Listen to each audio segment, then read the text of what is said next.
Well, hello everybody. Good morning. It is a beautiful day here in Rojas City.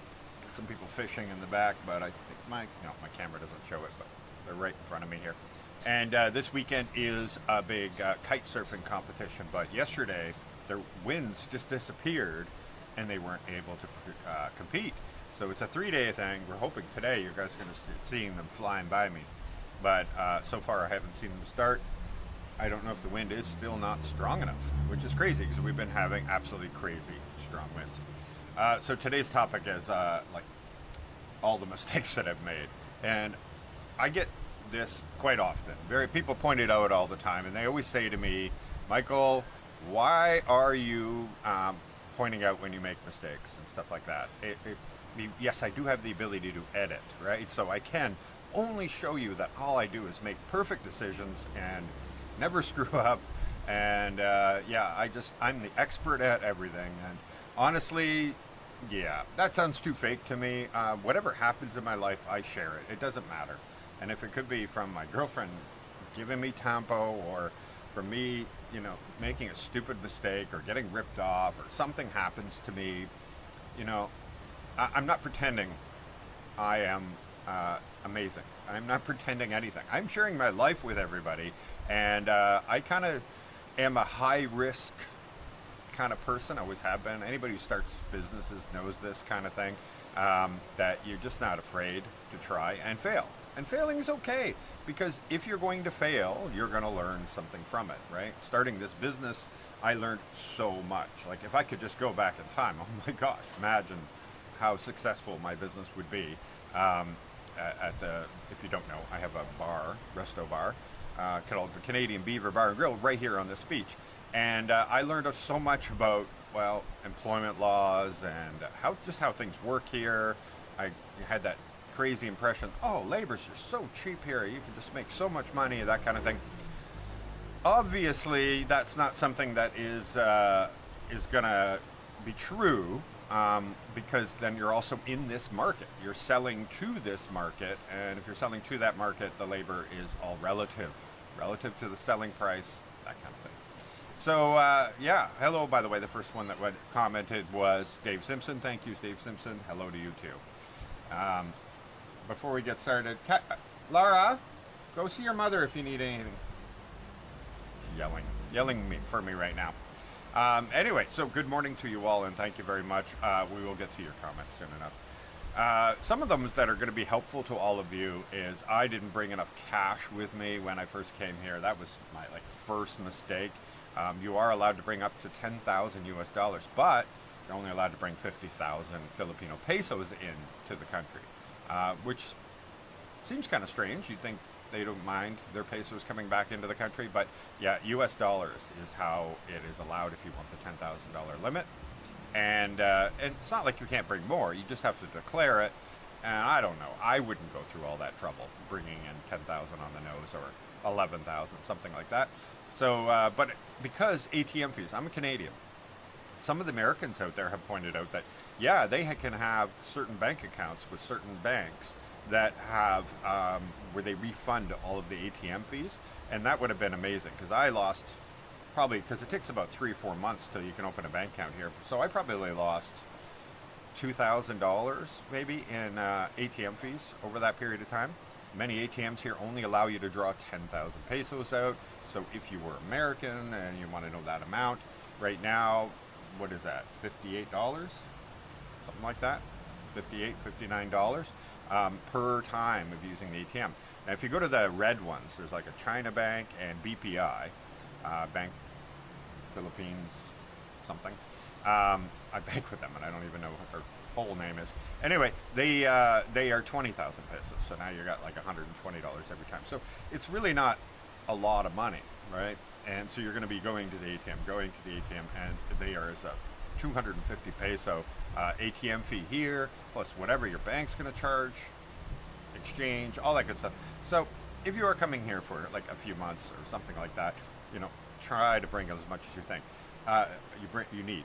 And also another thing is, I had the money belt, and I had the money hidden in my sock and all that, thinking there's going to be so much crime here and everything, and well, that was a big mistake. There's nothing, absolutely nothing. Now I don't even think about it. You're going to you know, it can be because they have to hold the cash from the bar from that previous night. I could have a wad of cash, and you pull it out in the store. Nobody says anything.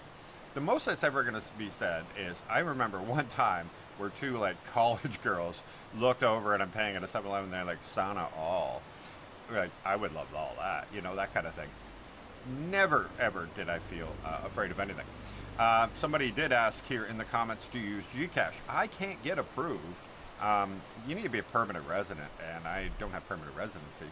And so I kept failing, and many other foreigners are in the same boat. They fail on being able to qualify for Gcash. And Gcash is like PayPal on steroids. You can use it everywhere, QR codes, pay for it all over the place, send everybody money, that kind of thing. Actually, believe it or not, they partnered with PayPal actually too, August of last year. And so they're kind of like linked in with PayPal and the offering of PayPal here in this country. So no, I don't, but Catherine has Gcash. Gcash has a big problem where, and you know, ask most Filipinos, I'll tell you all about the nightmares of Gcash. So there's no guarantee you'll have access to your money. It may just be offline. It may not work for days. You might have all kinds of issues, and then your money kind of gets trapped and lost. For some reason, for hers, if she's on Wi-Fi, it won't work. So only places she can get cell phone signal. Can she send money to somebody else? She can check it, but she can't send anything.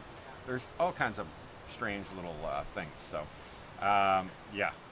So for money-wise, bring enough money. If you are going to stay past 3 months, you will get an ACR card, and then you can open up. I shouldn't show. I'm not lying. Somebody will report me saying I'm giving away private information. An ACR card. It's a government official ID, and as a tourist, it says tourist on it, even though it's alien registration certificate. And from there, you can open a bank account and you can get a Philippines driver's license, because you're only legally allowed to drive here for 3 months on your home driver's license. And then after that, you are supposed to have a Philippines driver's license.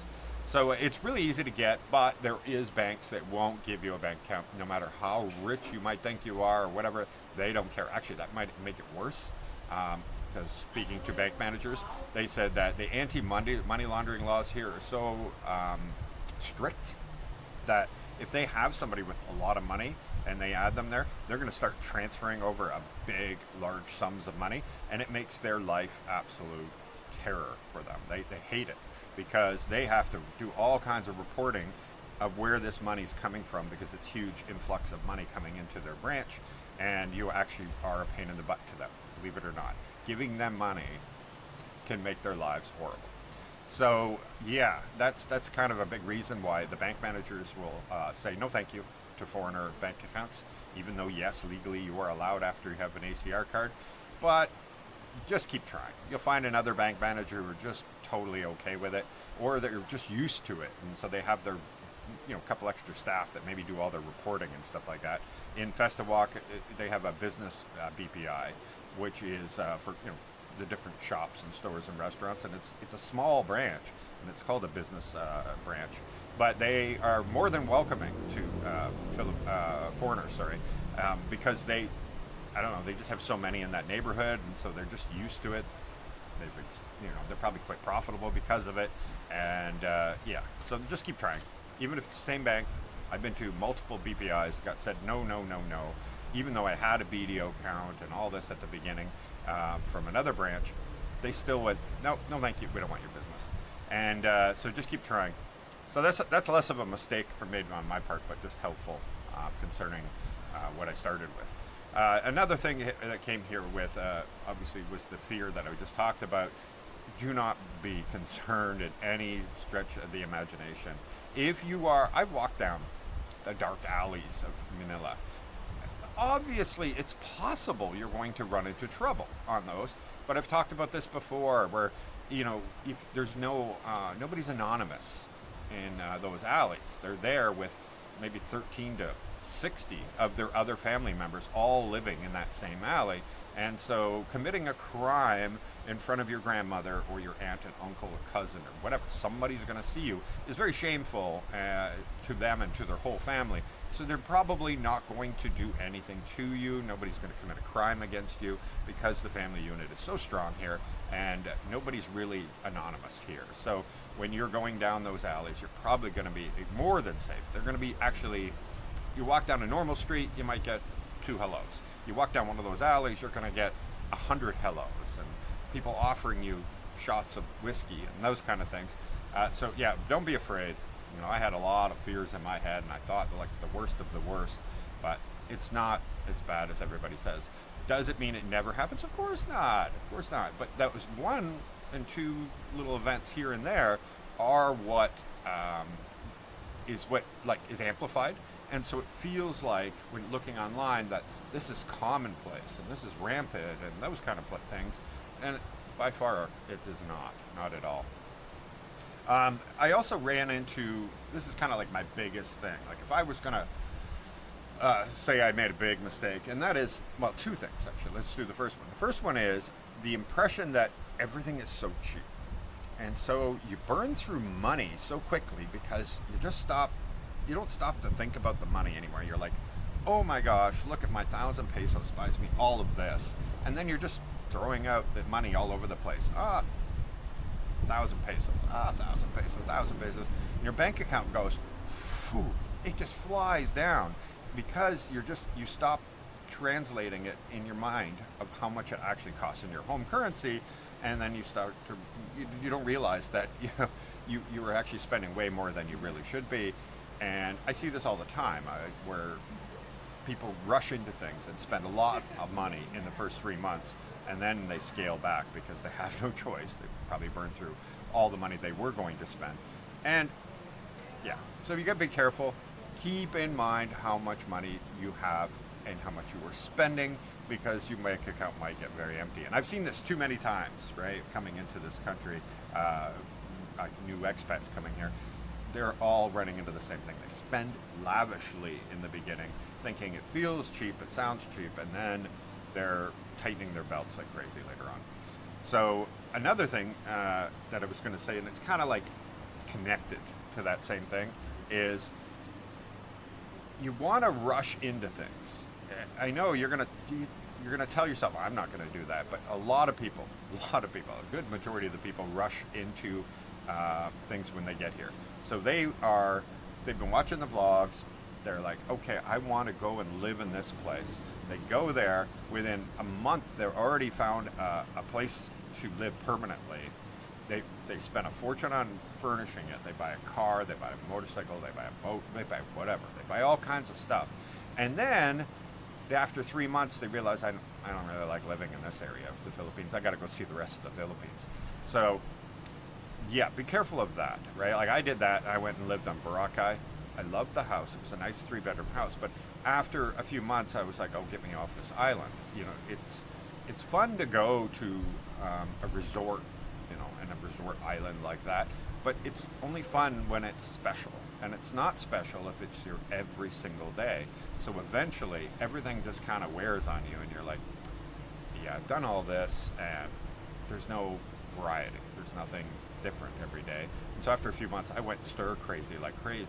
And I met other expats that did the same thing, and they did 1-year leases and dumped all kinds of money down and bought furniture and all this stuff. And there's almost next to no value in even moving their stuff out of that island, because the cost of shipping it off that island is more than maybe what you paid for it. And so they kind of just like, leave it all out, right? So yeah, I've run into that situation where I have been too quick in just finding a place and then just decorating it immediately, spending all kinds of money on it, and never really tried out a place. Like, at least I can say here in Rojas City, I spent several months looking at places, coming down here, staying at like Airbnb or a Sitio Uno, which is the condos they have here with the swimming pool. I would stay down there, or I would stay down here at the beach in different places and spend a week. And then I'd go back and then come back and stay a week. There's this like rose-colored glasses sort of thing. So if you came for just 1 week, that's it. You fell in love, then you immediately want to move here. It may have not been as good as your rose-colored glasses seem, and so you go back again and spend another time, because sometimes that first time you just have this aura about it and everything. But you come back again and do it again and see if it's still there with you. I think that's really, really important. So, I didn't know Harold Jagger doing a great vlog in Capiz prison, not far from you. I didn't know. Oh, wow. How do you get access to a prison? That'd be pretty cool. There's one in Cebu, by the way, that does, the prisoners there do dancing. It's called the Dancing Prisoners or something like that. And they let the public come in and film it and everything else, and they perform and this whole thing. They make money for the prison for that reason, so that they can actually afford better things, because it's less than $1 a day in food allowance for a Filipino prisoner. So they need money to offset that. Anyway, I got off track there because I did see that on there. As well as, did I go to Ati-Atihan Festival in Kalibo? I did it this year because we had our own stuff going on at our bar. I kind of wished I went, but I've been to too many years in a row. The last 2 years before that, I've been twice in a row. So same with Dinigian, I went twice in a row. Now that I have the bar here and everything, it's a little bit, I have different priorities that I have to do, but I do want to go back to Ati-Atihan. So I'll go again next year, so it'll be 2 out of 3 years, not bad. I know there, of all the times when I went, there were no other vloggers there. There was nobody, of course. And then this year they got Becoming Filipino, and I believe a bunch of others that went. Go figure. But that's okay. So back to what I was saying there. Yeah, so just take your time. Please take your time and be sure before you start spending the money on a car and a boat and furniture and just knickknacks and things. And of course, we're gonna go on the other one. Now, I'm not gonna do this from my own experience because I came here married, right? I'm not married anymore, that kind of thing, obviously, if you know me from my channel or the previous YouTube channel I had. Things didn't work out in the end. We were married for 4 years. But I can just tell you from what other people's stories that have come here, and that is they come here and as soon as a girl gives them any attention, they immediately rush into it. And I mean rush into it. And they want to get a house for them, and they move them in, and they just everything right off the bat. And yeah, you're going to find out real quick that maybe that isn't the best thing to do.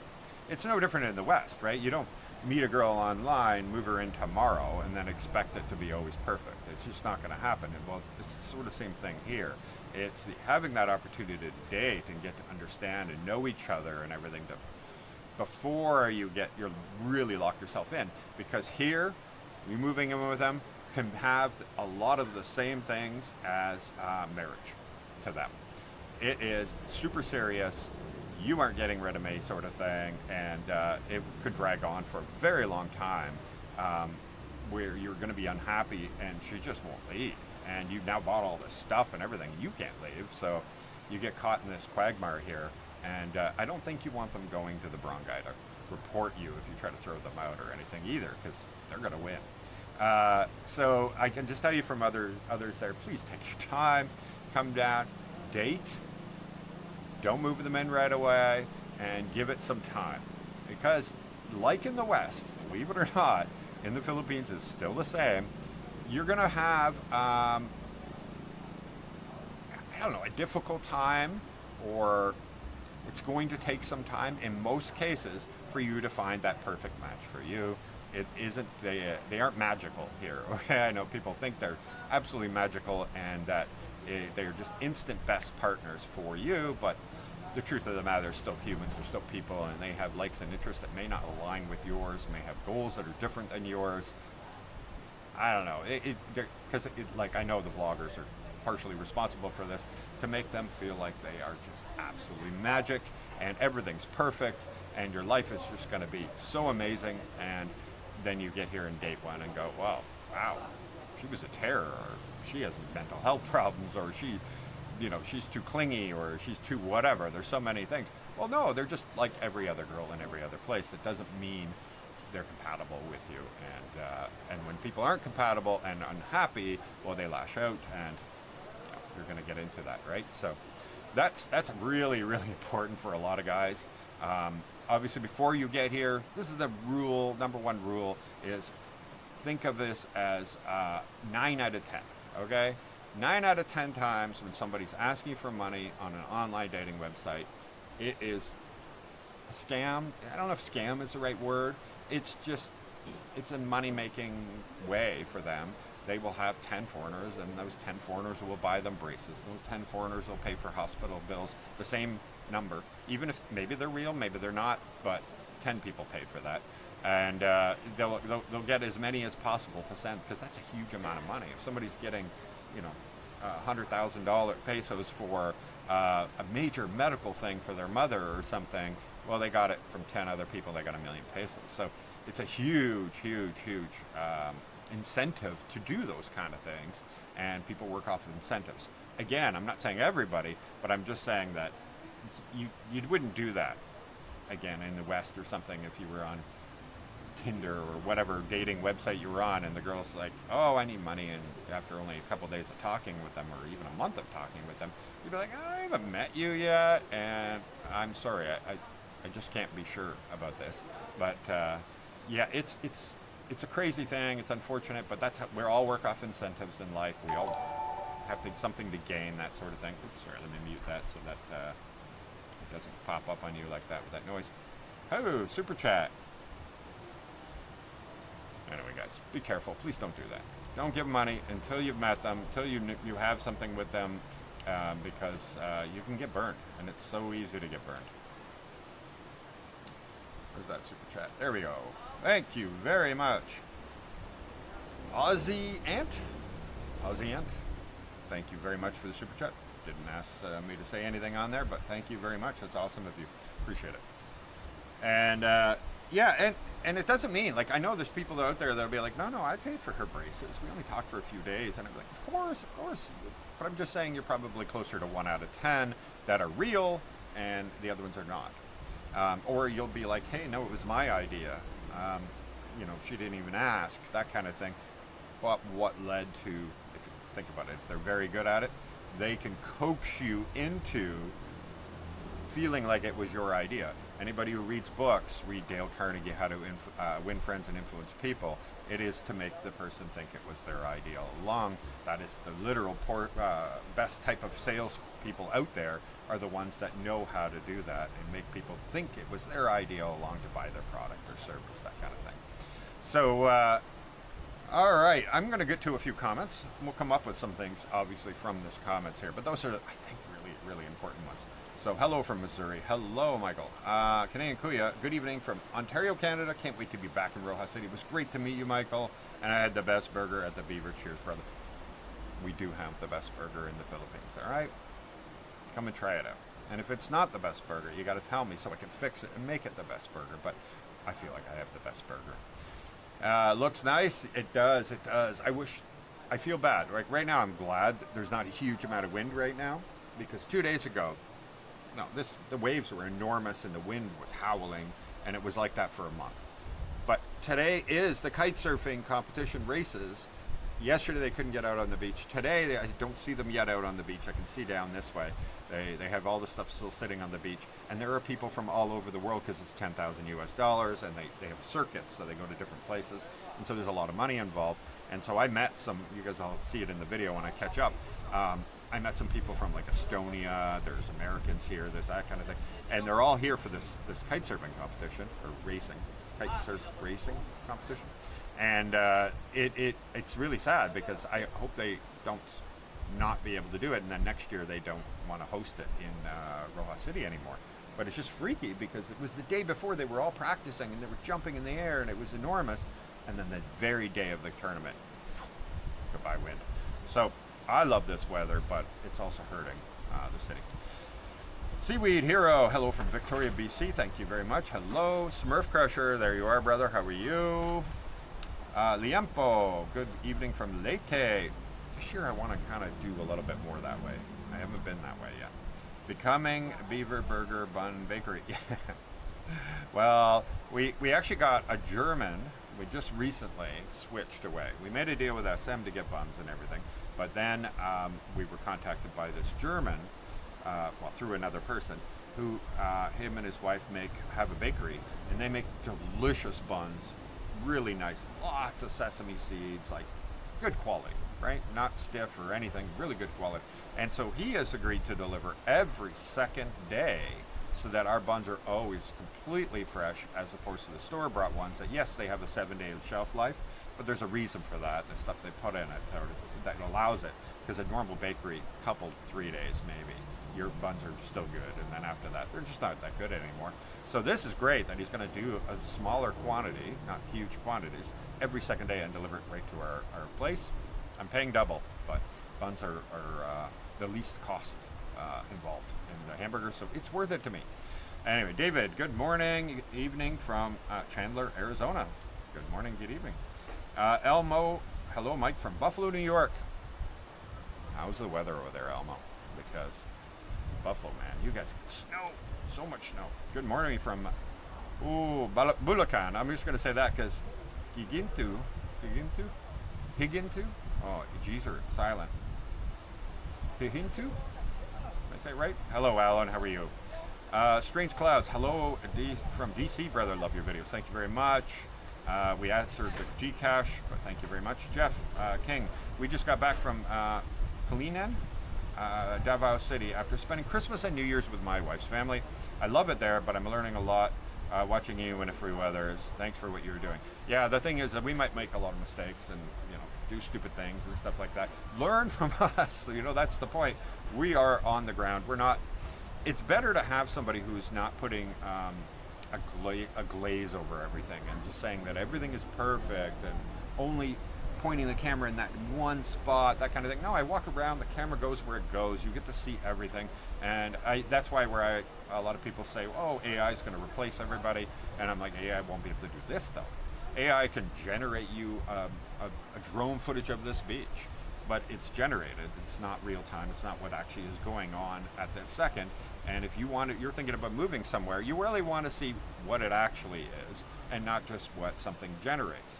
Well, honestly, the people that are doing the staged, scripted vlogs, really just selling you on something, well, they're only just pointing the camera right here and ignoring what's going on over here and that kind of thing.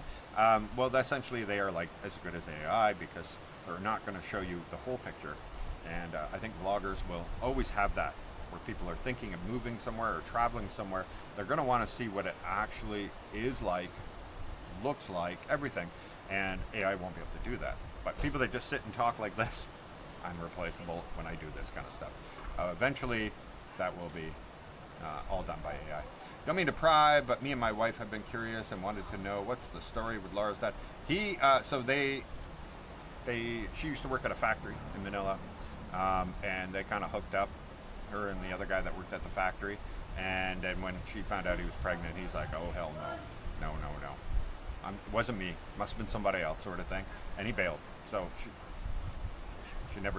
Laura's never had a dad. So sad, right?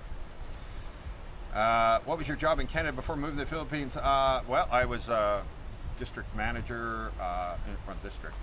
My whole district was the United States. So construction manufacturing, right? So we manufactured the world's leading manufacturer in a very specific construction product that's in every single house and every single factory and every single everything. And we were kind of like the dominant person. Anyway, so that company, I was Central and Eastern Canada. Then I went to work for their competitor, and I was in charge of the United States. And so everything from going and dealing with our sales centers and the staffing and all that kind of stuff, to going and selling to the biggest companies, because they're not like, it's business to business. So you're going to the big companies that buy the product that then go out and do the work. So it's the relationship stuff, but managing over people, that kind of thing. So I did a lot of sales related stuff, marketing related stuff, that kind of thing. Prior to that, I took 5-6 years off, and I was a professional photographer. Photographed over 5,000 people all over the world, that kind of thing. Had books, magazines, everything. I was just crazy. because I just needed to change it. Because before that, I owned a company that was like a services company, so we did everything from plumbing to electric to painting. Not me personally, I subcontracted everything, paving, concrete work, and security. I did a lot of security work and stuff like that. Before that, I was in automotive manufacturing, so whole host of things I've been involved in, and it was good. It's good. I learned a lot in life. Good morning from Davao, Michael Onstad. There you go. I always put Michael's link down below because I've known Michael for a very long time. Michael is the expat. I'm going to put it back up so everybody can see that. Michael is the expat guy to go to for health insurance here in the Philippines.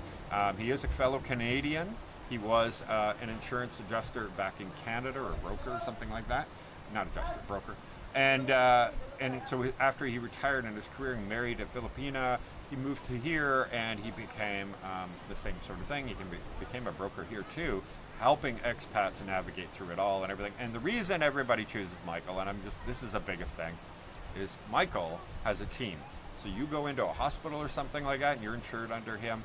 His team call the hospital, make sure they understand that they will be doing all the billing. You will not ask the customer for any money. They will follow up on all the procedures, make sure everything is done. And people, you see it all over the internet. My links are down below, but all over the internet, everybody was talking about, thank God I went to Michael. So that's awesome. Ed DeCruz, looking forward to seeing the bar. Thank you very much. 3-month TPL member too. Thank you very much. I hope to see you soon, Eric. That's going to be amazing. I'm still waiting because I know we may be closed on the 15th, I think it is, the day after Valentine's, for a private event for the Passport Bros channel. But they have like call centers and everything, all kinds of things. It's really big. But I keep talking to them, and they keep telling me they're going to send the deposit to lock in the date, and now we're really close. I don't know if it's going to happen anymore. They may have backed out. But I'll let you know if we're not open that day. They did mention that if customers walk in, don't worry about it. Tell them to come in and they can eat and drink just like everybody else for free. So if it's happening, I don't know, but they did say they're bringing 50 single Filipinas to there. It's a big thing where they're giving away a house and all kinds of stuff. But I don't know much about it anymore because they haven't put the deposit down. They haven't told me any of that stuff. So we'll have to go from there. Oh, I'm not sure what this is. Sorry, something just popped up. And now I don't know what I did. Okay. Alright, so we'll be laid off before we get back in. This is good, because you guys are giving me things to respond to. What online websites do you use for booking stays, rooms in the Philippines? Okay, Agoda seems to be the cheapest. But if you really want to know, so you use Google Maps in an area, right? Search hotels. Search this area only. When you get to that part of the map, just click search that area only. And they will list Booking.com's price, Agoda's price, Expedia, whatever. They'll list them all, Orbitz, whatever, down below. Agoda generally is about 10% cheaper than everybody else. So you don't actually need to know that though, is just use Google. Google lists them all underneath, and then you can just pick which one is the cheapest of them.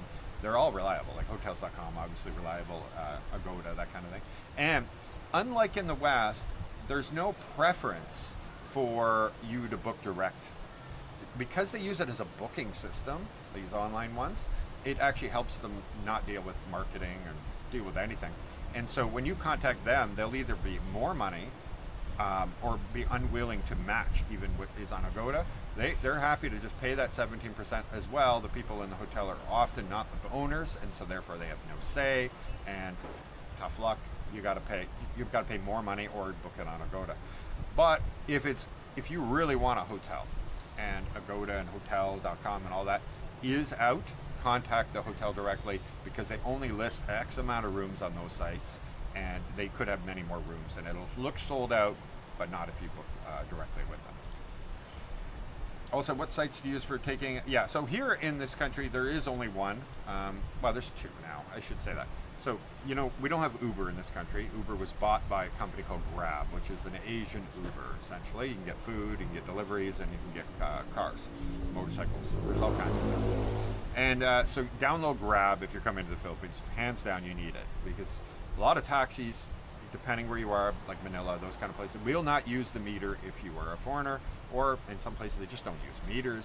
They're just like tough luck, even to locals. So, yeah, they will just charge you for whatever they can. Like I explained in Makati the last time I was there, they'll keep their doors locked, they'll roll their down window this far and see how valuable you will be to them before they decide to take your ride or not, which I do not reward those systems, and I'd rather go without.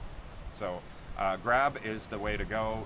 Tells you exactly how much it is. You can pick different cars, bigger cars, smaller cars, that kind of thing. You don't have to know directions. You get in a taxi, the chances of him knowing every restaurant, every place, or everything is next to zero. For some reason, they won't use Google Maps or anything like that. And so they expect you to tell them how to get there. And unless you speak perfect Filipino languages of wherever you are in, you're going to struggle. You're going to be difficult, and you might go the wrong way, and you might do 5 circles. But Grab, you get to put in the destination where you want to go, or the name of it, it'll find it. And then you don't have to think about it. Just sit down and it'll take you there, and you didn't have to know any directions or anything. So definitely have Grab. The other one is called InDrive, I-N Drive. And this app was originally banned here. I used to use it, and it was amazing, especially favored by foreigners, because it's a name your own price. So during busy time, you need a car, and there is no Grabs at that point. You wish you had the ability to go, I desperately need to get there, I'll pay double, for example. And so InDrive, it was great because I know, okay, on Grab it's 200 pesos to get from here to there. And I'm just picking a random number. I'll just go in there and say, I want to get there now, and I don't want to wait an hour or 2 hours. And so I'll go into InDrive and I'll just put 400 pesos. That's what I'm offering. Boom, grab it immediately, and you could get a ride. And they banned it in the country because they didn't get all their proper licensing. But anyway, it's back now. They got their licensing, and now they can operate here. And the good thing about it is you can go really long distances. You can be here and say, I want to go to Boracay, 3 hours away. You can put anywhere in, where Grab is very specific to an area where you can pick. You can't pick something outside of that. Now they've been expanding. I know in Iloilo, the Grab is finally locked in so that they cover the entire province of Iloilo. Where it used to be, I'd have to go to the border of the city, right to the edge of Otan, and then take a bus from there because there was no way to take a Grab the whole way. So Grab is your only answer, other than now InDrive is fantastic, but InDrive is, you just bid, and they can come back and negotiate. You put 400 pesos, they come back and say 500, and you just be like, okay, fine, or keep negotiating. It's a very interesting app, though. Doesn't mean it's used everywhere, though. That's the only thing. So we answered that already. Jim Grady, I live in DC, Atlanta, Raleigh, Chicago. First rule, don't walk down arc alleys. Yeah, right? Don't walk down arc alleys. But, you know, people aren't walking around with like knives and guns here and that kind of thing. So, yeah, it is different. You'll see once you do it and come here. It's just so much different here. Awesome new lights on the mansion. Oh my God, this thing is so bright. I'm gonna have to remove some because it's just too bright. I felt like I was under the sun in here at night. I never thought they would be this good, and they're waterproof, like IP65, I think it is, IPC65, the waterproof thing. Anyway, and I'm gonna have poker games here. Now, I don't want my poker chips when I moved out of Iloilo. They went somewhere, I don't know where they went, but so it's cheap here to go to the bank and just say, give me rolls of 1 peso and 5 pesos. Because this gambling is illegal. I get it, we're not gonna do that. It's for fun, but I have to provide some kind of chips. So hey, that's the cheapest way to chips. Here's a bunch of 5 peso chip coins and a bunch of 1, and we separate them equally amongst everybody. We're gonna have poker here. And we have we have the bar fridge in there. I don't know if it's probably going away soon, but we could always put it up in here and load it up. We're gonna have poker night here, and it's gonna be a lot of fun. Answered that already. I may have missed it. Where do you exchange US? Not everywhere. It's not like Mexico or something where, you know, just handing out US dollars. People try to bring them into the bar, and we're like, because that's not a normal thing here for people to walk around with US dollars. You can go to any SM store I think Robinson, yeah, Robinson does too. SM Robinson, they all have a currency exchange. You will find them frequently. You can go to any of the Western Unions that you see all over the place. You can see them at the airport. Almost everybody is within a percent, though. They're very close. So 57, if it's, say, the daily rate is 59, you'll probably get 57, 58. It's not drastic.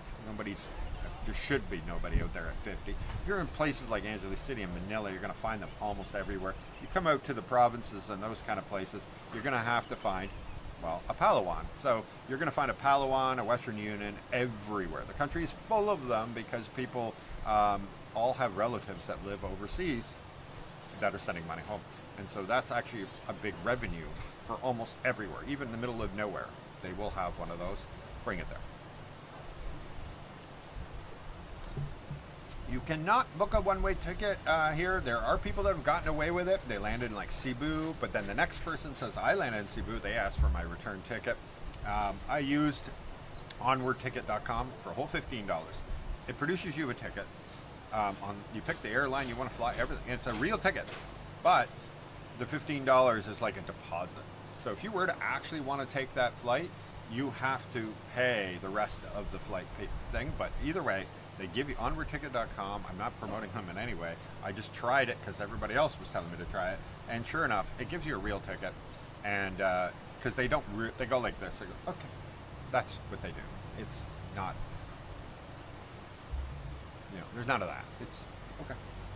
You have a return ticket out of the country. They check the date on it. That's all they care about. What date are you leaving? So it's not fake. It's real. So it's just you have to finish the transaction, pay the difference if you actually take the flight, but you have confirmed yourself on that flight with that seat, and you just haven't paid the entire amount yet. That's how they got around it. Great to connect. Thank you very much. It was great when you came. Oh, wow. A lot of people are asking me this. There you go. I've already answered that. Hopefully you've seen it. If not, rewind. Sorry to change the subject. You probably already asked then. Commit a crime for free access. You don't want to go to those jails, so probably not. Stalkers behind you. Yeah, I get a lot of people coming up here, especially if I sit here. I'll get a few beggar children begging for money, and I'm like, listen, your parents are right over there. Tell them to come over here, and they're like, oh, they run away. I'm like, I do not. Please do not give to beggars, guys. Please. Everybody, again, works off incentives, right? If you give to a beggar child, especially beggar children, they will continue doing that. The parents will want them to continue doing that. These kids are supposed to be in school. They're not going to school because the incentive structure is, my kids can bring home money if I send them out all day. If they can't bring home any money, well, maybe they'll put them in school so that one day they can make more money and send home money to their parents or something. But everybody works off incentives.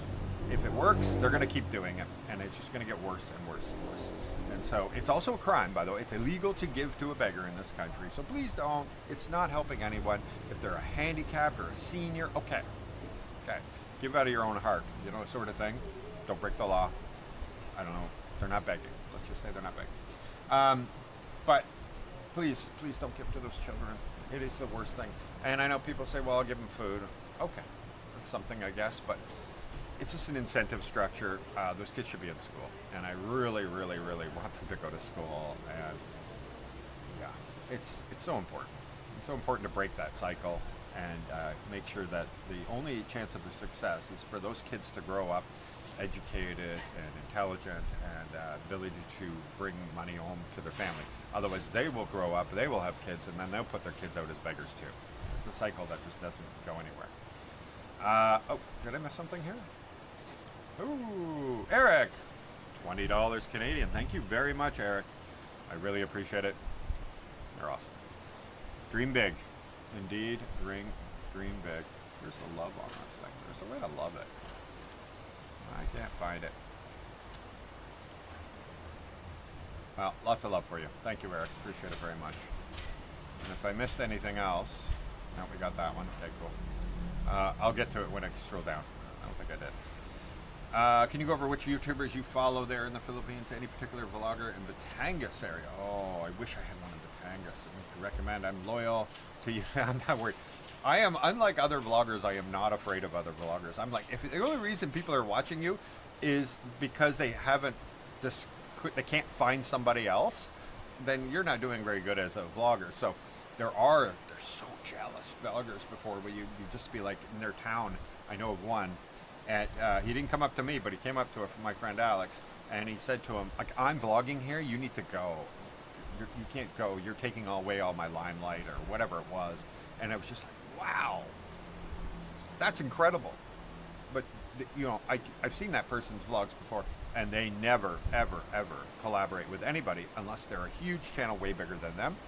Yeah, I'll collaborate with somebody if they come into the bar and they want to hang out and they want to film something. You can have 3 subscribers. I don't care. Like, I'm not afraid of anybody. I don't do this because I think nobody can find another option. Hopefully you watch me just because I have something to offer. And yeah, Batangas is a tough one. I don't actually know anybody in Batangas at all. Like, a lot of the times, like, the vloggers that I'll watch are the people that are in a different area than me, and I don't have anybody there. Like, I've watched It's Me, and I've watched you know, some of the people that are a little bit off the wall, you know, that are really going, oh my God, what's my fellow Canadian here? He's always got to put an AI girl with big boobs, and that's all he does over and over. Not Family Guy, come on, what's wrong with me? Somebody's going to put it in the comments, I'm sure you are. I don't know why my brain's not working. I've watched It's Me, and I've watched, I have so many, but the thing is, I'm so busy that I'm not watching regularly at all. It just happens to be something, a thumbnail caught my eye, and I'm like, oh, and YouTube knows I've watched them before, and so they kick it over to me. Regular Guy, by the way. I don't know why I didn't get Regular Guy. And yeah, and I've watched a million times over. I've watched Filipino P, of course. My friends Dazzle TV, but they're in Boracay, but I don't have anybody out that way. I've watched Finn Snow a few times. Yeah, I've watched Old Dog New Tricks sometimes, but not very often. I like action and I like movement. I like to see things, and there's nothing wrong with it. But the ones that just sit and talk to the camera or whatever, I don't get as much out of it. And I'm also a multitasker, so I have to do many things. And so if I can just look at something, yeah. Sorry, I can't help you better than that. I really don't know anybody in Batangas. What's your impression of Mindanao in terms of people saying it's dangerous for foreigners? Well, it's 100% dangerous for foreigners in certain areas unless you want to live the life exactly how they want. So the one that was murdered recently, right? The Eastman, kidnapped and murdered. He was, you know, he married a Muslim woman. He was not Muslim. He was doing loan sharking. I can't remember all the things they pointed out on there. There were things, he was warned many times, get the hell out of here and leave the, you know, he was a Muslim and he's marrying a Muslim. And he's in a very hardcore, the bottom of the country, way down in the far, far corner towards Indonesia. Indonesia is a Muslim area. And so he was right down there. Like, he's in the area that even the Philippines government says, please don't go there. Please don't go there. There's war-torn areas still with bullet holes and tank shells through buildings down there. Like, yes, they don't do, the war's not on anymore like that anymore, but the whole town will be like still riddled in it, but a big brand new mosque. Like, just stay away from that. But the whole north and, you know, Davao and everything else is like the rest of the Philippines. It's quite safe and not part of any of the problems. So I would compare it to, there are parts of Baltimore that are absolutely dangerous. Do not go there, I know. Or Philadelphia or wherever. There's several places like that. And there are other places that you're going to be completely fine. And yeah, it's kind of the way it is. I need dad jokes. Got some? BS, it worked for you and Kat. Well, yes, Kat is, we didn't go to a dating website. Catherine, nothing to do with a dating website. She used to watch my vlog. She found out I was vlogging in her hometown, and she came up into my to me while I was filming on the plaza, told me she watched my channel and everything, and then I kidnapped her for the day, right? Well, the girl gave off vibes like you can't even imagine. She was not interested. Just hanging out, that's it. And then I would go away, and then she would text like she's interested. So then I'd be like, okay, why don't you come, let's do another vlog together. Let's go, you show me around, let's go to a place. Want to, not date, but just go somewhere. Because she was totally not acting like she was not interested in me at all. Until she would text, then she would be like, oh, I'm so into you. And then as soon as I meet her, she was not interested, and she would be cold shoulder. And people were constantly saying, like, this girl doesn't like you at all. And I'm like, I know, I see the same thing. And then I'd go away. So we had nothing. We'd just go and travel around something or go to something, and then it would all be over. And this would go on, this went on for over a month like that. So where it was just like, huh. But, you know, I had the video there where trapping a foreigner, a Filipino traps a foreigner. It's a very true thing. She literally told me, like, my parents threw me out. I got nowhere to live. I'm living at my work right now, but I can't stay here. I don't know what to do. We weren't dating. And so, like, she was, like, pretty obviously not going to date me. It seemed like, okay, this isn't a thing. And I wasn't looking to date. It just, only 6 months single at that point. And I was like, oh, like from a 4-year marriage. We're not talking just single from dating. And I was just like, nah, I'm going to focus on my YouTube and that's it. Well, she turns around and says, I really, you know, I'm in trouble here. And she has her daughter. I hadn't met her daughter or anything. And I was like, okay, well, how much is like a place, like a small thing for you to live in? And she said, oh, it's 2,000, 2,000 or 3,000, something like that. I'm like, fine, I will give you the 3,000. I don't want to see you on the streets. And so I give her that, send it Gcash. So I didn't see her or anything. I sent it Gcash. And which you can send Gcash even if you don't have Gcash. You just go to 7-Eleven, send it to their Gcash. And so I did all that. And she's like, oh no, I looked around and there's nothing. There's not even a bed spacer sort of thing. And clearly not good enough for her and her daughter. And so I just looked. I'm like, what? You know, I'm not just gonna believe it, I'm gonna look. And I'm like, oh my God, sure enough, there's like nothing. Like 6K is basically anything that her and her daughter could fit in. 6,000 pesos a month.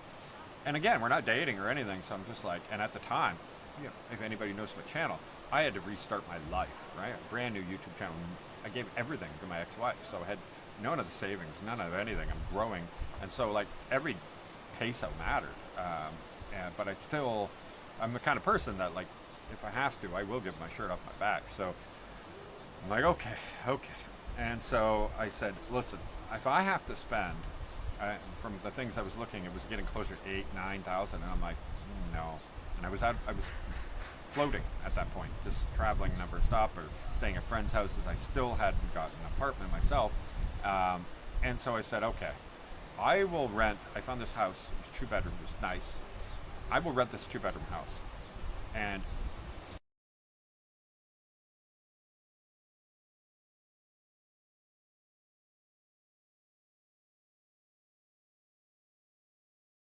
I don't expect any money from you, but I expect you clean the house.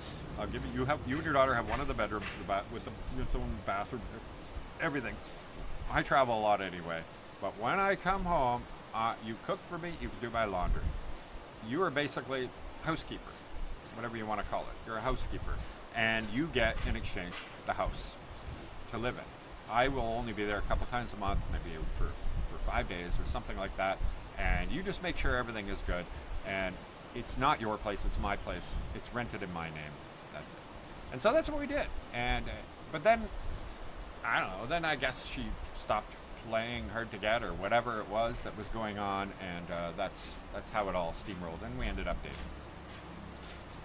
That's a short version. I have videos. I film my whole life, so people see how crazy I do, and life goes, it's just, I don't hide anything. Any other organizations Sulu Garden does that smile cleft lift operation in Philippines or other areas of Philippines.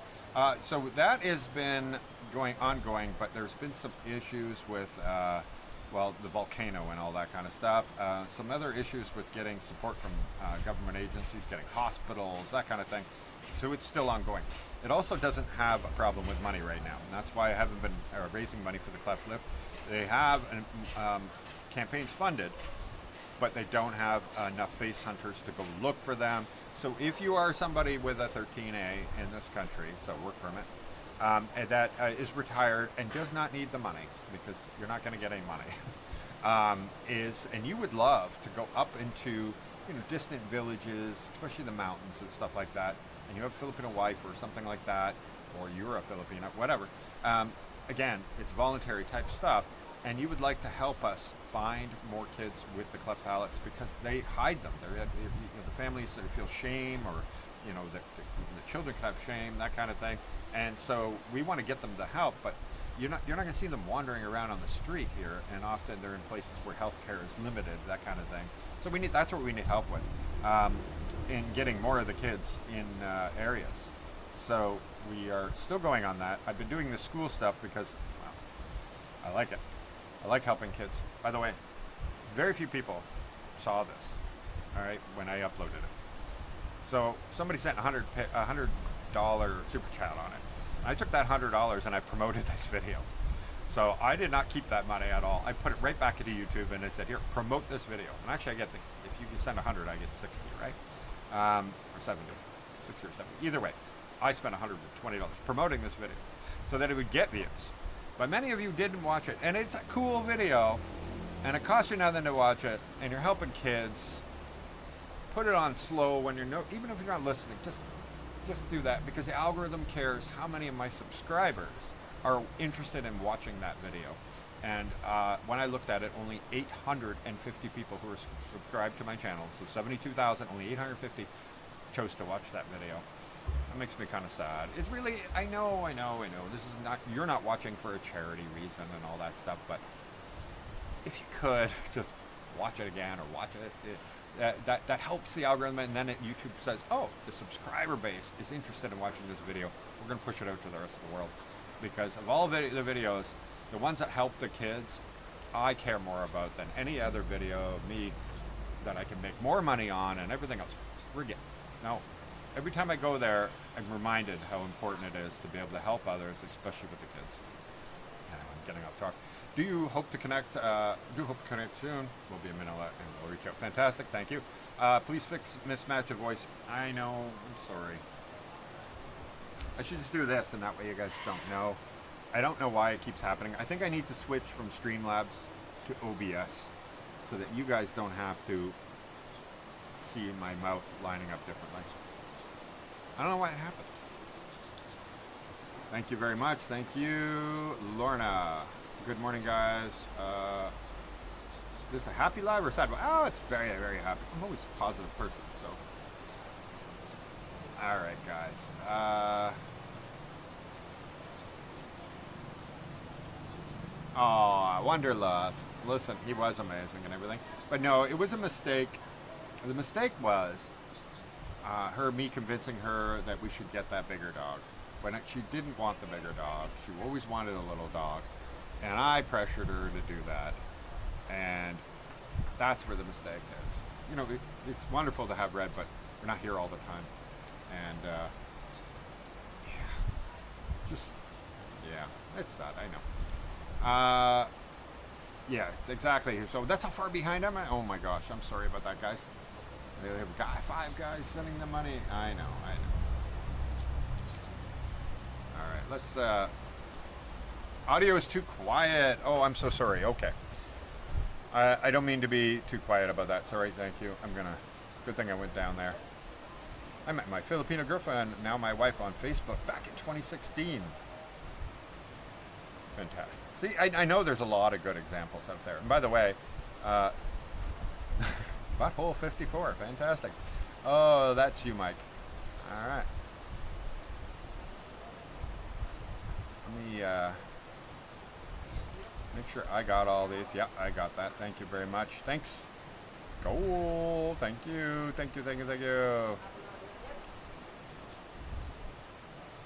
Yes, you can exchange euros here. There's a lot of currencies they do, especially the SM malls and the Robinsons. They will have, you can buy them, euros and that kind of thing, and sell with them, no problem. Some places may not have any to sell, but they will definitely buy it. It's not illegal. You can register. Yeah, but I'm not gonna.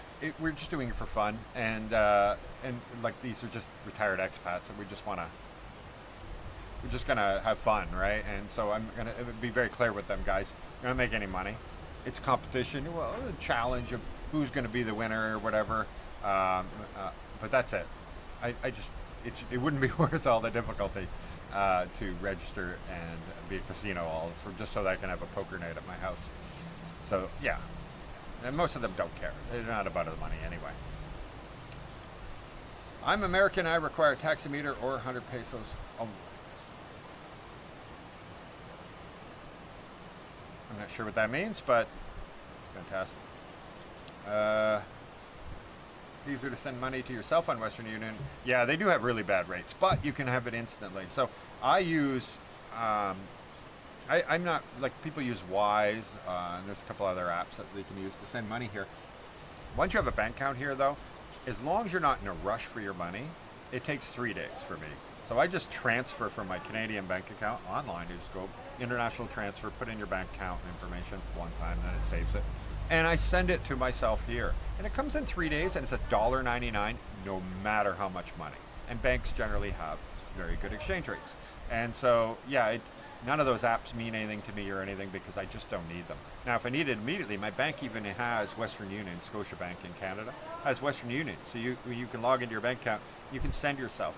And so if I needed it, and I have only used this once, if you need it that minute, or 20 minutes from now, I guess it would take, you could send it to yourself that way and pay the crazy thing. But $1.99 and you're sending, say, 2,000 US dollars or even 5,000 US dollars, that is a great exchange rate.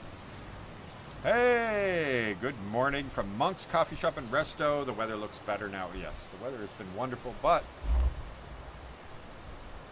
the kite surfers can't go. There's a catamaran yacht right out in the water here. But, oh, never mind. I see the race pylons are lined up out in the water right now. But I don't see the kite surfer racers out there. So I'm hoping that it doesn't end up being a dud. I feel bad for them. I know it's a big event. A lot of them love it. But we'll see. Oh, you're in Davao, Michael. I didn't even notice that. Ah, good morning. Good morning, Michael. Good food. Looking forward to see the bar. Thank you very much. Greetings from Belgium. I'm kind of jumping around now, unfortunately, because my voice is going away already, and I don't want to miss too much, but I got to get some of these things.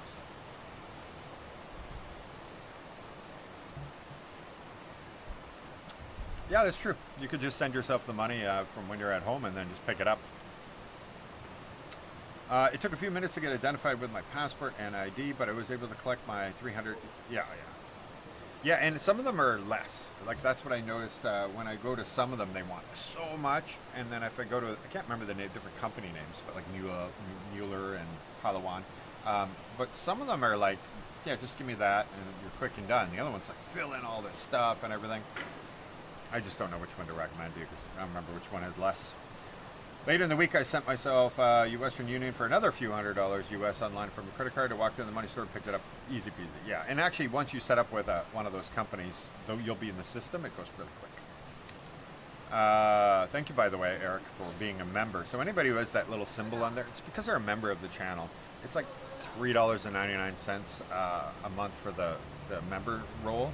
And you help the channel. Like you can watch, you'd have to watch like maybe 1,000 times, maybe 800 times watch my videos for me to be able to make $3.99. Although I only get a percentage of it, YouTube takes a percentage, but either way. And if you really want, you like the channel, you really want to help it, sign up as a member and cancel any time. It's $3.99 a month in the US, and it's join right beside the subscribe button. If you don't see it, it's because you're on an Apple product and you have to log into like Google Chrome browser. Just open another browser, go to youtube.com, find me, it'll be there. And you only have to do it once, remember forever. Anyway, I appreciate it, and it really does help. It's like watching a channel 800 times for them to be able to make about the same amount of money. And it's very, very much appreciated. Thank you. Normal taxi drivers don't use Google Maps because they often have no data. That's true. That is true. Yeah, there's a lot of people that are not doing that. Although I also know a lot of people who don't have a number, but they have data only. And they use WhatsApp and Viber and those kind of things instead of having a telephone number.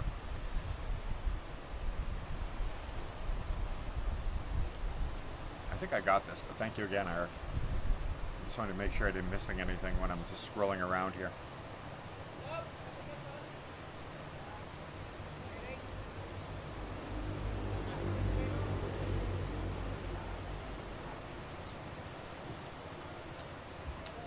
Yeah, we don't have any chip. There's none for sale in the stores here or anything. I don't know. We could find something else to symbolize it then. I was just trying to think of the cheapest thing. Like, as long as there's no intent. I know everybody says this, that, this, but you know, there's a lot of things that are the law here. But do you see any of it being enforced? Oh, speaking of that, we're going to talk about that. You're going to love that. Maybe not love that. Thank you, Dave Simpson. Thank you, Dave, very much for this $10 super chat. Love Dave, came to visit us. I can't find the love button on that, but I assure you I love it. Thank you, Dave. And all right, you guys are going to be blown away by this. So, anybody who's been to the Philippines knows, you know, there are police checkpoints, and it does exist, right? But there's no like you could. Speeding is a thing here because there's nobody with radar guns. There's no cops driving cars and looking for people. Like, none of that exists here, right? There'll just be a checkpoint in some town somewhere where they're checking people for their driver's licenses, seatbelts, that kind of thing, right? That's how it is now. And generally, it's looking for motorcycle helmets and a couple of others. And then before you get to the checkpoint, and for those who haven't been to the Philippines, you're going to love this. There will be a huge swath of vehicles, of people, like 20 feet away. Not like they can't see them. They're far down the street. No, right in front of them. They will all be pulled over to the side of the road or just sitting on their bikes, and they will just sit there and wait because they don't have their registration. They don't have driver's license. They don't have helmets. They don't have whatever. All of the above. And the police let them. They only care if you cross them. You park right there. Okay.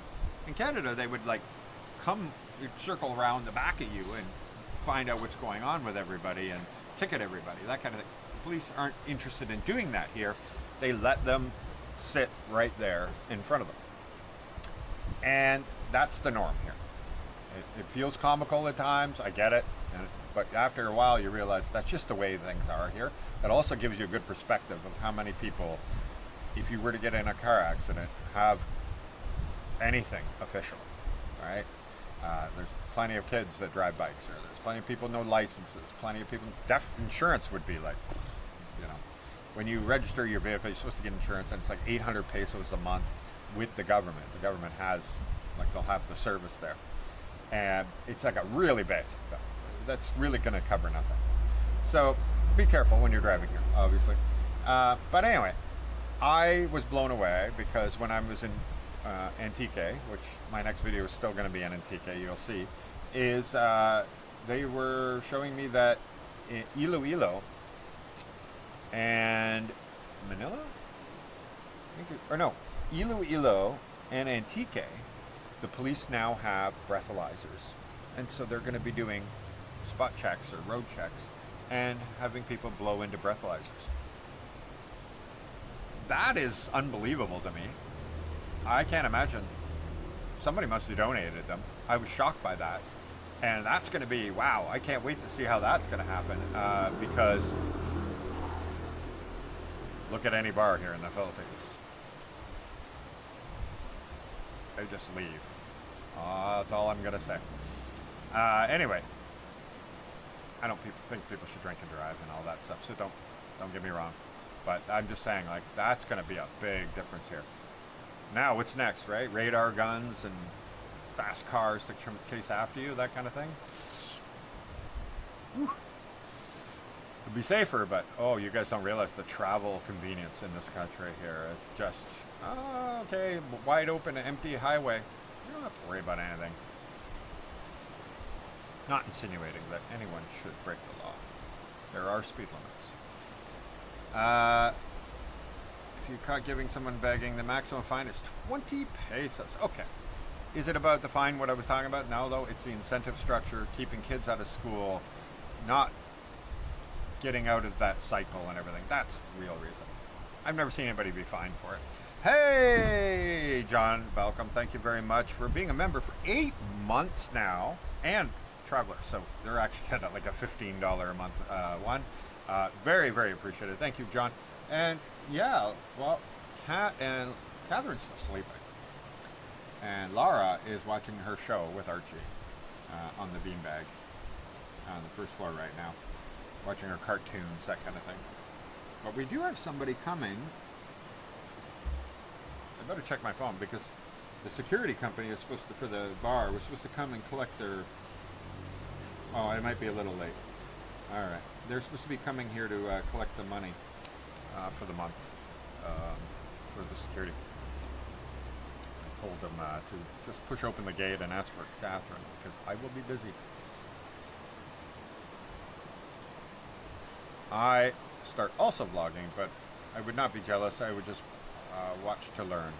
Oh, that's fantastic. Yeah, that's just some of them. Once they get up like a little bit of growth, they're so afraid that everybody's going to steal away their viewers. And I'm like, wow, if it's that easy to lose your viewers, you're probably not you're not providing any valuable content to people, and that's pretty important. If your wife's family asks for money...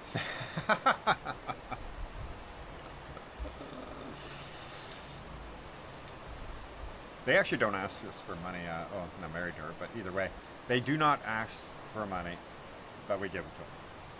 But they don't ask. At least I don't know they ask.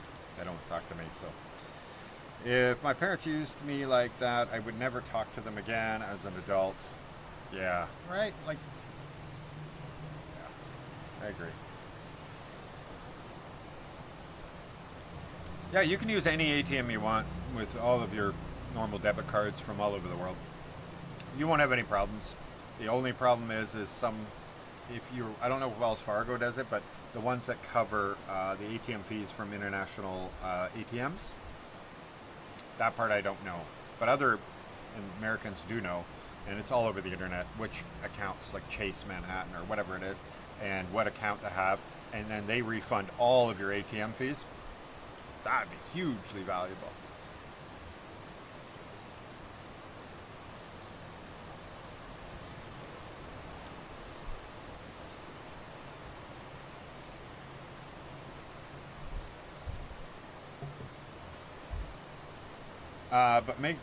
So I only get a single flight, yeah. A one-way flight out of the country is all that's required. And for me, what I did is I was coming from Vietnam.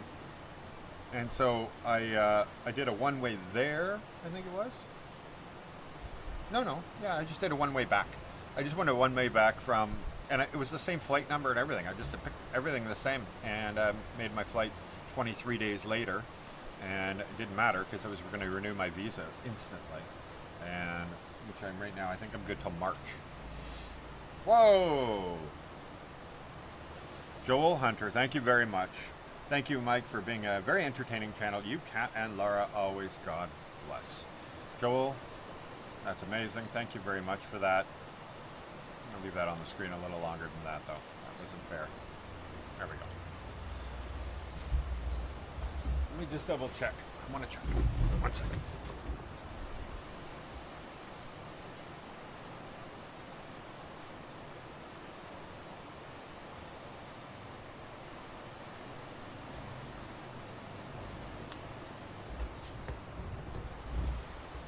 I had somebody write me that said he had a sailboat yacht and that he was going to be coming here and he wondered if he could visit, and I'm like, yeah, heck yeah. And I don't know what happened to my thing here. Hopefully that still works. Sorry guys, 1 second.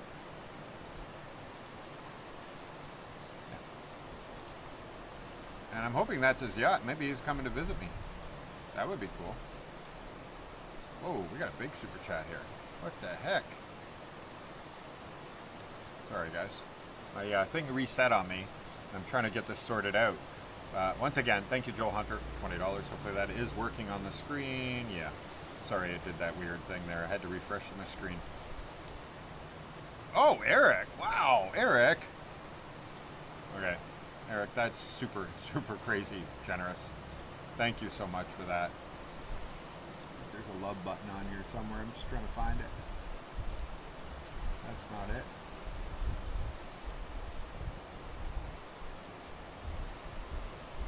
No, there isn't. Huh. All right, I keep popping you up. Really awesome of you. That's crazy amount of money. Thank you very much, Eric. Anyway, so yacht, I'm hoping it is somebody that did write me that said they were going to come down here and hang out. I told them you can moor out here, and actually there's a bay around the corner here, right where like the to-go ferries and everything else, they all go there. It's a little calmer there, and also a bay right around this corner where a yacht recently, he was an Aussie, and he likes to go to Thailand and back and sail around these areas. Now he has a crew, right? Like we're talking a big yacht. He has a crew like 5 people or 4 people. And he got stranded because his engine needed parts, and he had to wait, I think, a week for the parts to arrive. And so he came to the bar every day, which was awesome. He didn't want to be filmed. He didn't want anybody filming on his boat. He said, I can come to his boat and all that, but it never happened. But he said, you won't be able to film or anything. I keep my life pretty happy. He's like, you know how I keep my happy? I don't let nosy people from the rest of the world into my life. And I'm like, okay, that's cool. But anyway, he's a really great guy. But yeah, he was out there for a week. So I know it's a good, safe place to be harbored in or anchored in. Because here we get a really long tide. So when the tide goes out, it's really far, and then when it comes all the way in, it's really far. And it's just sand. So there's nothing down below. You don't have to worry about damaging coral reefs and all that kind of stuff. So it's really, really great place. So anyway, I don't see them racing yet, but I feel like there's enough wind. So I'm hoping the competition's going to happen soon. Looking forward to it, that's for sure. All right, so, hey, Juliuson. Hi, Mike. I love your office. Thank you. Isn't this beautiful here? And shout out to all the super chats. Let's go. Thank you, Dave. Appreciate it. But it's good to see you again, Julius. Thank you very much. Thank you for being members, guys. You guys are awesome. Bellis Traveler Foreign once. Hey, Canada, be careful on land purchase. You make damn sure it's titled, secure, back taxes paid. All family agrees on the sale before. Pay a peso. God bless. 100% agree. You know, I never got around to that yet. I'm going to go see more land soon. Now that we're back again. And I had a whole bunch planned, but then. And even with a foreigner here that said, Michael, you can just have some of our land. We have land here and all that. But the Filipino family, the extended family, they were like, hell no.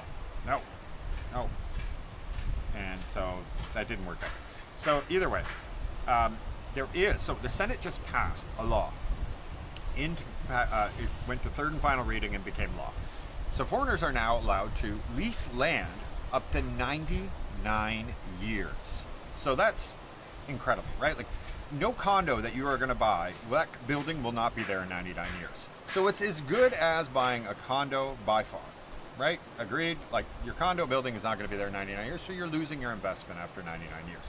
So you don't have to buy anything. There's actually different ways. We'll explain a little bit, and I'm not a lawyer or anything. Go do your own legal research.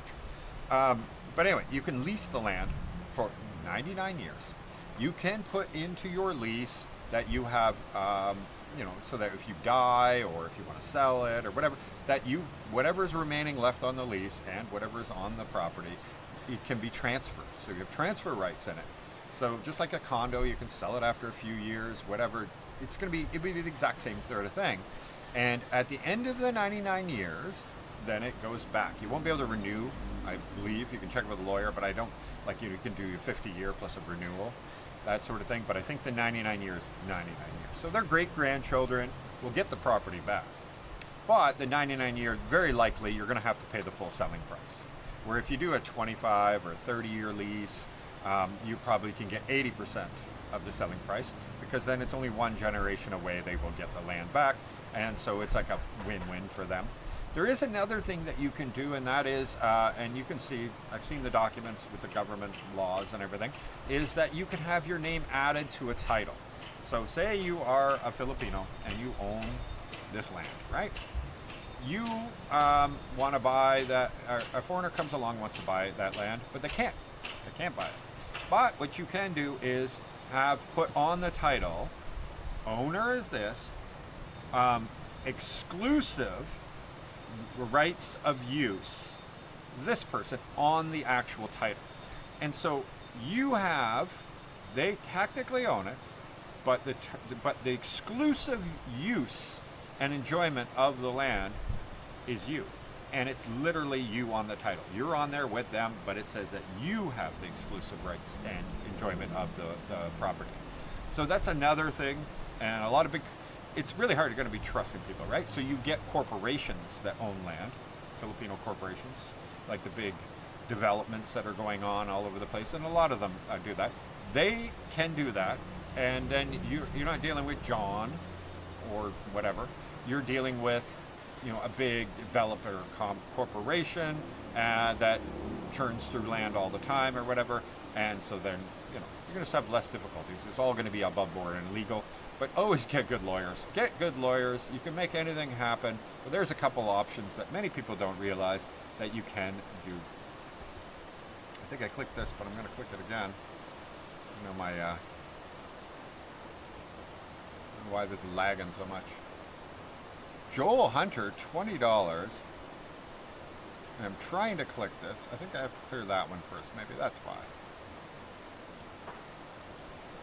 I think I got it before, but if I didn't, Joel, thank you very much for the $20. That's really awesome of you, and I appreciate it very much. It's not letting me click it right now. I don't know why. But Joel Hunter, you're amazing. Anyway, so that's just a couple of the options there, but yeah, get a lawyer, guys, and cross all the T's. Make sure the titles are there. Bring the title, so that you get a copy of the title. Bring it to the City Hall. Ask them to check if there's any problems on it. Go to they'll have a department at City Hall that handles this kind of stuff. Do all of the due diligence as possible. Find a good lawyer that's going to do this for you as well, but don't leave it to the lawyer. As you guys just met Tim, and they have that resort, right? Tim and Jocelyn. They got their title in 2 or 3 months. 2 or 3 months. I think it was 2 months, he said. And I was like, what? Most people wait like a year for the title to actually show up, the real title. And they're like, oh yeah, no, we had a lawyer and all this, but every 3 days they would go to City Hall and follow up on it. And so they just got annoyed and they gave it to them so soon. Normally people tell us, if you don't, especially, the lawyers get so busy and everything that they just like, yeah, we'll get that filed, or maybe somebody at City Hall didn't get it done, or Town Hall. So yeah, they didn't give up. They said, no, we were there every 3-4 days, whatever, and they got their title so quickly. Like, you'll still have paperwork, don't get me wrong, but usually people are reporting to me that by the time they actually get the physical title, it's like a year later. They've been living in the house for a year. But, Jocelyn she stayed on them. She stayed on them big time, and they got it, which is amazing. Sound dropped out for 10 seconds. Uh-oh. I don't know what you guys missed. I hope it was okay.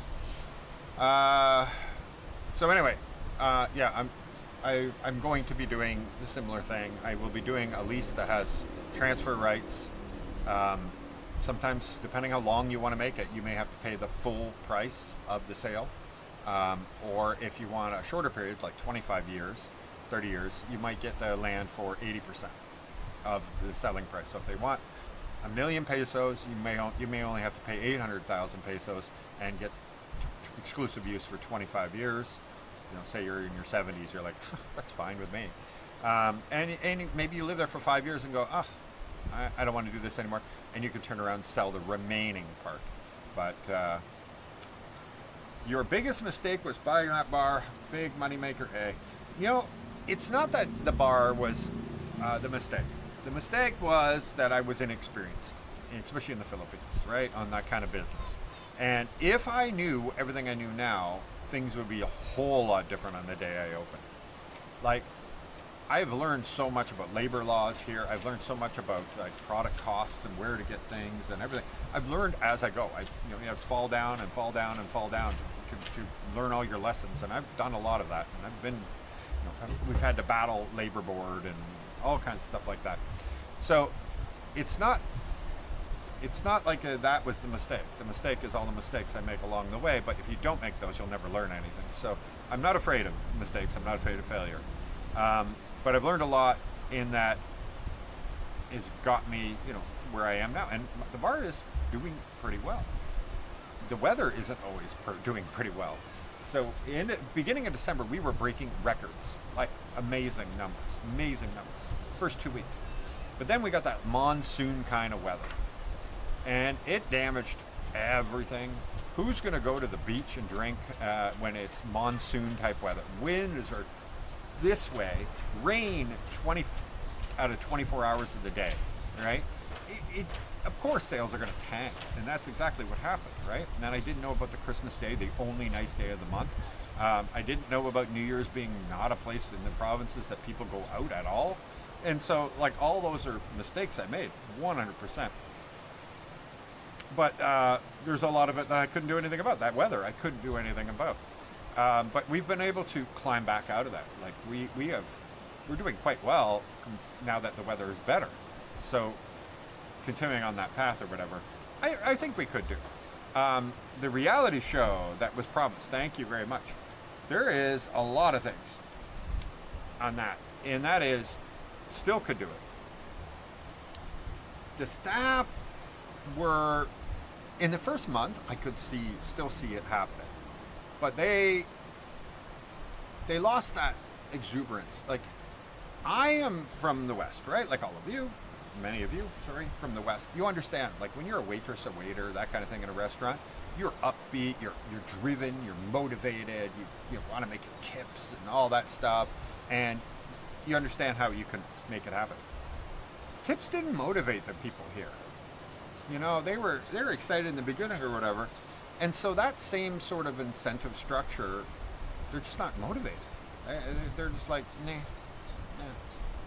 And so that's something we're dealing with. They'd rather sit on their phone, not give it. So we have to pound on them.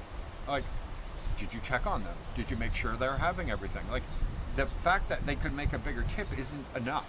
You have to literally just hound them all the time to constantly check on people to make sure, and if you're not there hounding them, that's kind of a problem. Like, starting February 1st, by the way, we're going to have a full-time general manager there that is just going to be, that we've been training for a while now, that's just going to be, his job is to make sure everybody's following the rules, it's keeping on things, making sure customer service is number one, that kind of thing, because I can't be there 24 hours, and nobody can do that anyway. But definitely, I know that that's not my best value. Plus, I can't technically do any real work. He needs a Filipino. So this is going to be much more helpful. And he's proven himself to me many, many times to be very loyal, smart, a great person all around. So I want to make sure that everything goes as best as possible. But anyway, the reason the reality show, I don't know, like you need a lot of people. You can't have 4 staff on and have a reality show anymore, because the chances of you finding any good humor or anything and anything that'd be valuable to everybody. And so I'm considering, when I was in Penglao, I'm considering maybe there's a place that a beaver needs to be set up. You'll have way more customers, right? And you could have enough staff that you could get enough good content out of it. And maybe you find people that are a little bit more motivated. Like, come on, anybody who's been down to Angeles City knows that those girls are a little bit more motivated, right? I'm just talking regular bars, just they're more motivated with customers. They just get a lot of foreigners. Here, they don't get that many foreigners to really change their outlook on things, maybe. I don't know how it works. But anyway, Penglao, Dumaguete. I'm thinking of going down there. I have somebody who's from Dumaguete, who's a subscriber, who's contacted me and said he'd be willing to be one of the investing partners if I'd be willing to put one in Dumaguete, a new location. In case I have financial partners also, and then of course me, that they may not be interested in putting one there. But that might be the secret part that I'm missing, which is the part that would be good for TV, right? So I'm working on it. I'm working on it. Micah, intend to make a large donation to Sulu Garden Fund. Who would confirm the donation was received? You contact me. You send to them, by the way. You send to me. Or you, which the best thing to do with them is you'll see on their donate page is that they give you an email and you can contact them and say you can do a bank transfer to them, right? That kind of thing. And that way you can have a conversation with them and you explain, because of Mike's videos and things like that, they're going to 100% be there. Yes, no problem. And they know you're going to tell me, so they're going to contact me anyway. But trust me, there's no reason to not trust them. Sulu Garden Foundation is run by a single man who is extremely wealthy. He is American Filipino, so he was a Filipino, joined the U.S. Army. He has 2 or 3 PhDs in biochemistry, that kind of thing. He's invented many things. He's trying to cure all kinds of things from malaria, everything. And he's donated 50 some odd million of his own dollars to charity himself. His plan is to just give away and like for his life. And he only cares about he is like that kind of guy. The guy that you don't have to worry about. He's an amazing guy. If you ever go to Sulu Garden in Miagao, by the way, in the afternoon, you might get the chance to meet this guy, and he might take you for a tour of his labs where he's trying to bring back this fish, and he's doing different projects all the time of everything you can imagine, from the reforestation with the government here, plus I think USAID and all that kind of stuff are all involved. He has so many cool projects that I'm like a small speck, but we made it. He's like, Michael, I'm glad that you're doing this with the kids, and I'll help you. I'll facilitate it for you, whatever, with the charity, and we'll make it all happen for you. But his pictures are way bigger than mine. He really, really helps in every which way you can imagine. So, so please check out their donation page. See about the contact there. Maybe do the bank transfer instead of PayPal, because obviously they make you lose a big amount of money if you do it with PayPal, because PayPal takes I don't know what the cut is, but I know it's more than a bank transfer. So it would be better that way. And then just drop me a message saying, hey, by the way, I did this donation. Explain how you would like to see the money, where you wanted the money to go and how you want to go, because we're happy to do whatever. You're the donator. And so if you want to help out the schools, or if you want to help with the cleft palate stuff, like I said, right now they're the money's not the problem. It's finding more face hunters. But it could be, I just want to help people and help this country and give back. So if we have a new project we want to do, something that makes it work for you, love to help. So anyway, sorry, I'm talking all over the place there. Thank you very much, Eric. You're really awesome there too. Hey, Bushman Canuck. What part are you from? Are you like a BC Bushman, or are you like Northern Ontario Bushman? Quebecer? I'm not sure. Thank you very much for the $20 super chat. That's really awesome of you and very much appreciated. And I wish I could just make my videos where it contributes a certain percentage to the YouTube has it, right? Where you see a charity video or something like that. I can't remember what they put. But they only have US charities, only. And they're the big ones that take 90% and give it to salaries and stuff like that. It's crazy. But anyway, there's no Philippine charities in there. So that's why I can't do that stuff. But I'm jealous. You have a great life. I have to continue to work hard at 63. Well, my friend, it's, yes, I do have a great life. I'm not going to complain. I was in the corporate world, right? And I was just stressed. I was dying. I was going to kill myself. I had high blood pressure and all kinds of things. And, I was an unhealthy point in my life. Stress was really brutal. My gosh. I can still remember how stressful life was, work-wise. And, I kind of just said, fuck it, I'm going to find a way. And that's exactly what I did. I just found a way. And I figured it out. Now, not everybody can do, speak to cameras and stuff like that. But there are people that I know here that, they're day traders, or they do some kind of online business stuff. They find a way to still be able to make enough money to survive outside of the country. And there are ways, especially nowadays with AI and everything else. So if you're willing and you're really risk adverse, there is a way. It's possible. And you can come down here and you could just be like, okay, think of a business that's actually profitable. Okay, don't do a bar restaurant. I get that. It's not guaranteed business or anything like that. But there are services and stuff like that that are needed, that there's short supply, and the best way is to talk to businesses and say, what's your biggest difficult thing? And then be a solution to those people. So poll like 40 companies, find out what their biggest problems are, and then come up with a company. And then go to a lawyer and say, listen, I'm not a Filipino, I'm a foreigner. What is the legal way I can start up a business that does this? I know I can't officially do any of the work myself, I get it, but I can manage over it, right? They'll say, well, you can manage over your investment. You need to hire a person to be the manager, and you're going to have to, basically the government cares that you're not replacing Filipinos, right? You're not. So, like if somebody came into my restaurant and I happened to yell at somebody, nobody's going to say anything. I have somebody for this job. I have every job covered. So I'm not taking anybody's job or anything, and I'm just managing over my investment like the law allows me. So you can do stuff. You can do stuff. Yeah, sorry about that, the lagging. There are ways. Where there's a will, there's a way. Just gotta make it work. And I'm sorry about the audio not lining up with me anymore. And I'm gonna change companies or something.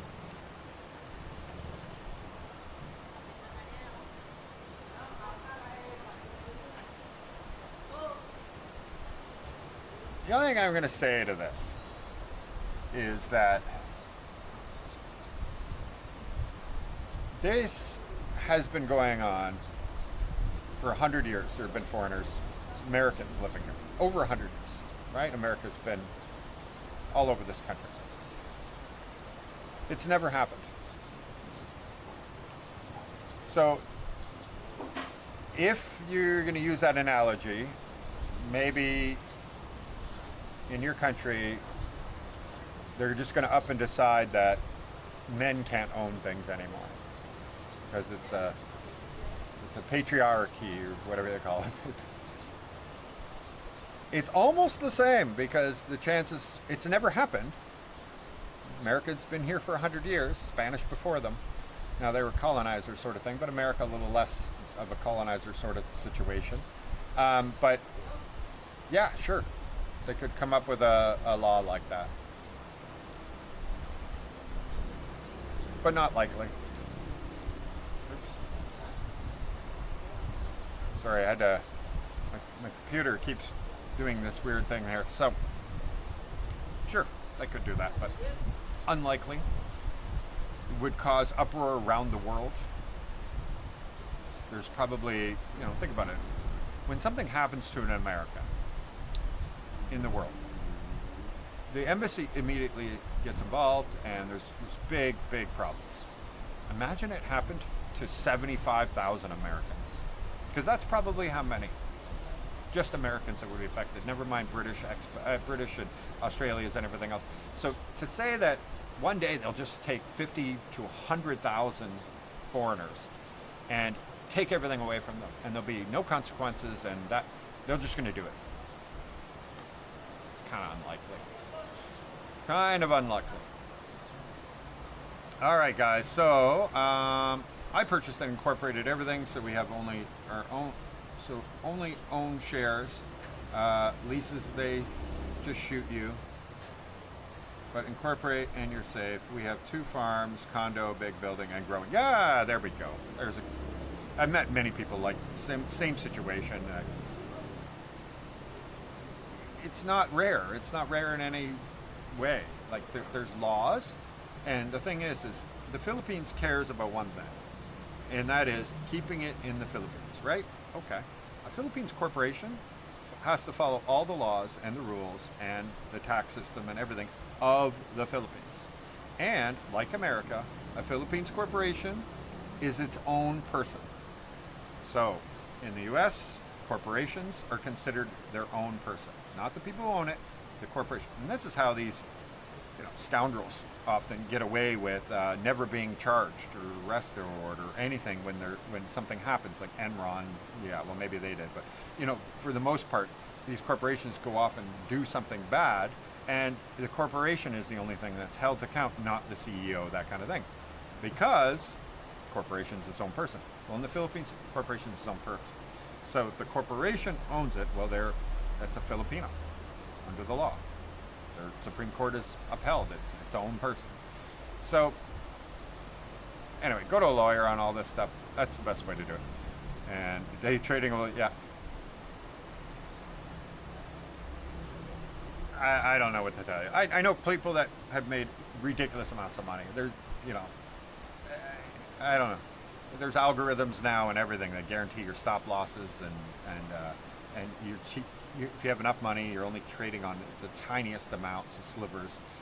The problem with day traders and why they lose money, in my opinion, is because they get greedy, right? They see the amount of money they can make when it does the huge spikes. So they remove their stop losses or they move them down further, and then, this one, they're so sure that's going to go back up. It's your own worst enemy. But the people that are super dedicated, and they're like, nope, when I make 3 cents on that, I'm out. And we're talking something that could be $53, and it goes up 3 cents, they're out. And they just automatically take their tiniest of margins, and they only make their $112 a month, or a day, even though they could have, because they have a 25 grand and there are 50 grand that they play with, they could be making 500 times some days because there's crazy moves and all that kind of stuff. You have to be one of those people that will not be enticed into those 500x days to be consistent and never lose money. So if your stop losses are really tight and you're just bang bang and selling immediately as soon as you hit your goals, that kind of thing, there are people that consistently can do that, and they're very dedicated, and they never veer from their plan that can make their 3-4 grand a month, and they're fine with that. So I'm not insinuating anybody should. I'm just saying I know people that are very good at this stuff, and they don't get a big head about it. They're really great about it. Anyway, you have to go now, guys, because there's lots that needs to be done today. Once again, thank you, Eric, and thank you for all of you guys that have been donating in the super chats. You guys are really awesome for that. Thank you very much. And once again, I just want to bring that back up because where did it go?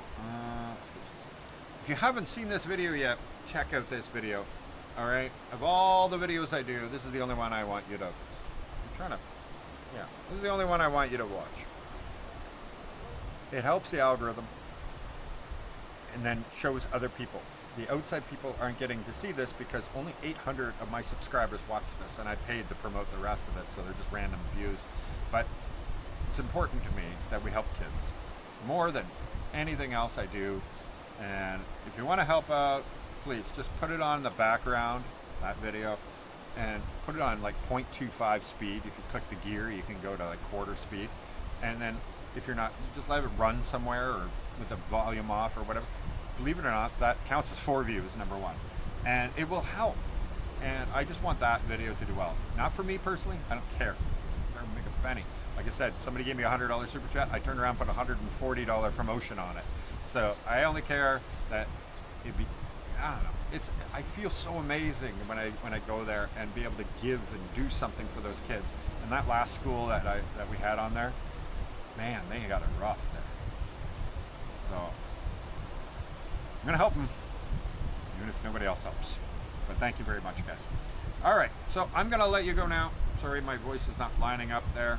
And yeah, thank you, Butthole. Thank you. There's a lot of things that are a no-no here. You see all the girls that play real gambling cards all over this country. This is for fun, at my own personal residence, only with friends. I assure you we're gonna be fine. If Butthole would feel better, I will go and tell the police, by the way. I just want to be clear, at my house, we're just playing for fun cards, because Butthole might call the police on it. No, I'm kidding. Anyway, yeah, there's going to be nothing. Nothing. I think I got that one earlier, but thank you.